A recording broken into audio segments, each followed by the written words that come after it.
Hi guys, welcome to my YouTube channel. Thank you so much for clicking on this video. If this is your first time of watching my video, welcome to my channel, and if you're a returning subscriber, thank you so much for always stopping by. I love you all. So in today's video, I'll be teaching you how to draft a pattern for a bustier with a yoke. So if this is something you're interested in, just keep watching. So in this video, I made two types of bustier, the same pattern but two different ones. I padded the first one and this is the second one, which was not padded. So if this is something you want to know about, keep watching. This video is for you. Welcome guys. So now I've going ahead to measure some lines, so I'll just be explaining it to you now. So this first line here is my upper bust line, the second one is my chest line, the third one is my bust line, the third one is my under bust, and the last one is my waist line.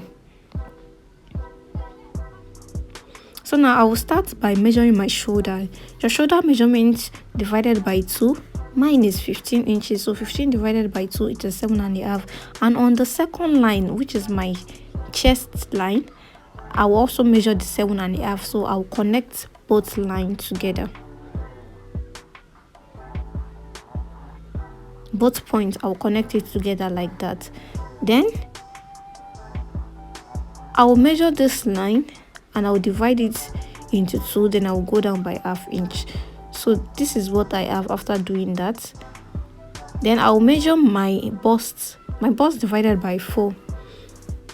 My bust is 34, so 34 divided by 4, it is 8.5, so I'll mark 8.5 like that. So now I'll be drawing a curve which will serve as my armhole.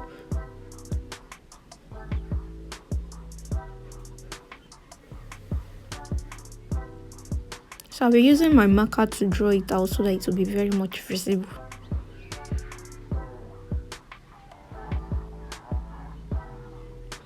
So that is my armhole.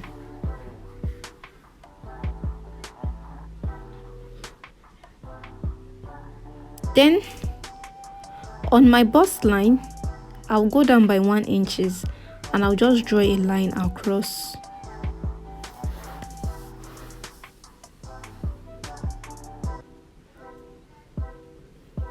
So now my nipple to nipple measurement divided by 2. My nipple to nipple measurement is 7. So 7 divided by 2 is 3.5. So I'll be marking it from the new line I just draw downward. So I'll be marking it like that, then I will rule it downwards.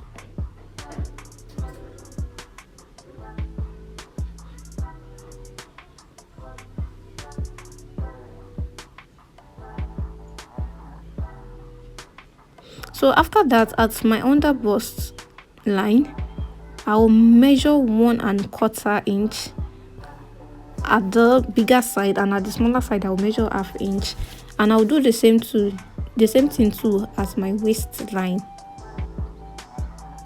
Then I'll connect those points with a straight line.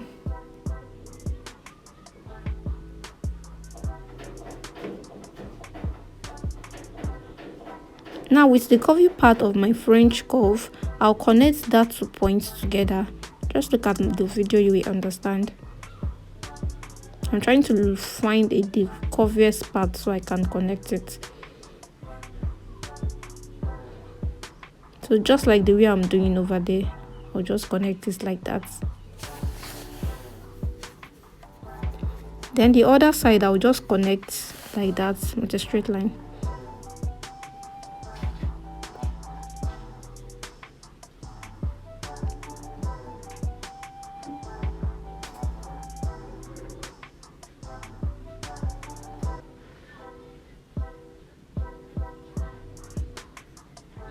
So now I'll measure that part over there, which is 3.5. Then I'll just add 1 inch to it. I'll add ½ inch to it rather. Just ½ inch is enough. So that point there, down there is 3.5. The upper one is 4. So I'll just connect it. I'll connect it to have a slant line. Then I'll go inward just like that with 1 inch. Then I'll now connect that point to the new point. I'll just connect it like the way I'm doing in the video.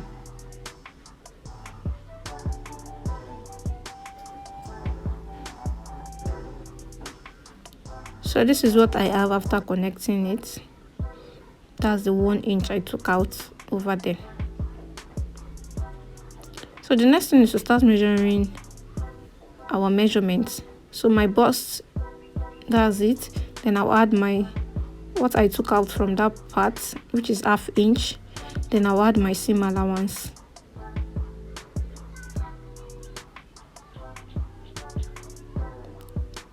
So now I will just go ahead to my waistline. My waist is 26. 26 divided by 4 is 6.5. Then I'll take out what I removed there, and I'll add my 1.5 inch sewing allowance. Then I'll connect both points together.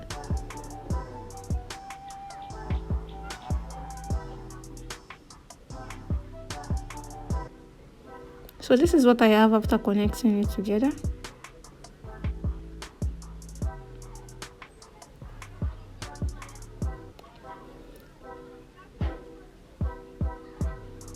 So now just create another armhole, just something like that. So just create it just like that.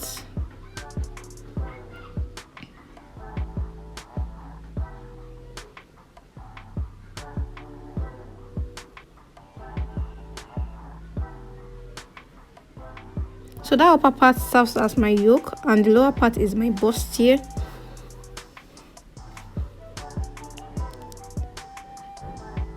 So before I continue, I will just rule out all the points I'll be cutting out with my marker. So that's just what I'm doing here. So after that, I'll just go ahead and label all the lines. So the first one is my upper bust line. The second one is my chest line. The third one is my bust line. This one is my under bust line. And the last one is my waistline. The first one is my upper bust line. So now what I took out from that part over there, I will return it back to the armhole side. So I took out 1 inch there, and I will return the 1 inch there too. Then I'll draw the curve just like that.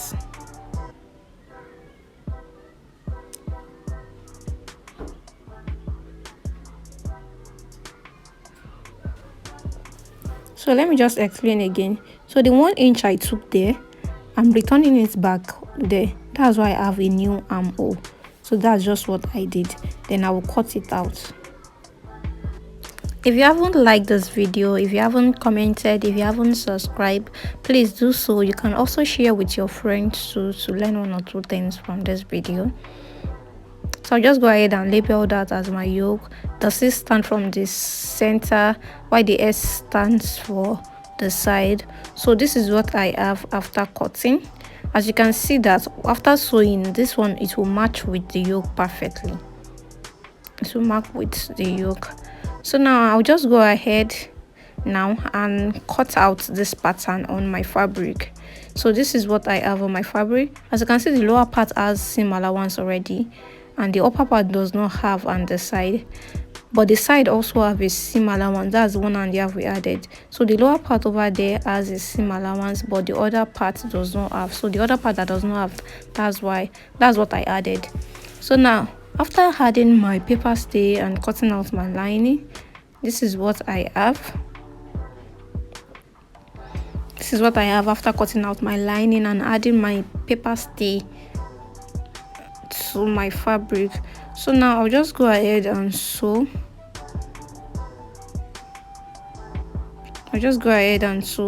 I'll place it together like that.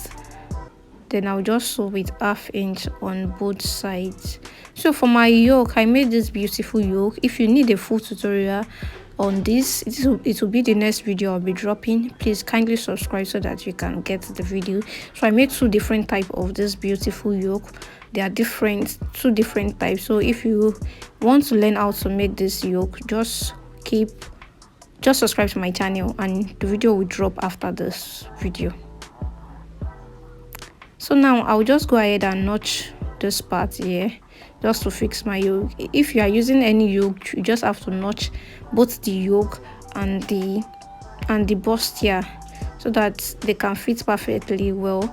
So you just notch that one too, then you place it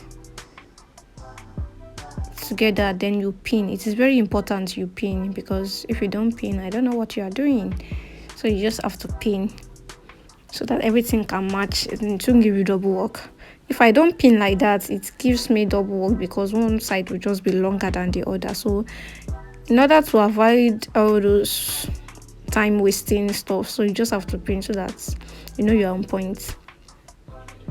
So I just go ahead and sew with 1/2 inch over there. So after sewing, this is what I have. Then I'll just go ahead and remove my pins, which is very important. After pinning, ensure you remove every pin.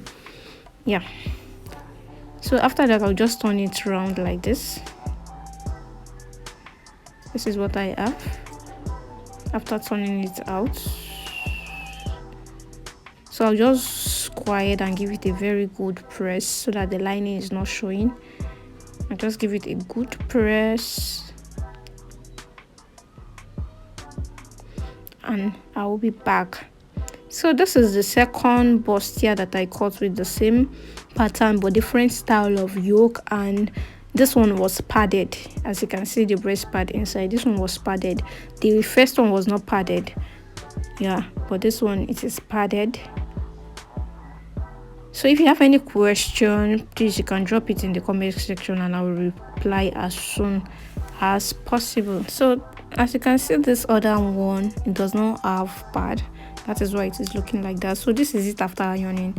As you can see, it does not look like the previous one I showed you. So you can add pad to your own in case you want to make it to stand, because this client does not want it to stand. That's why I didn't add pad to it. So thank you so much for watching. If you haven't subscribed, please subscribe, hit the notification bell, comment, like, share, and I'll see you in my next video.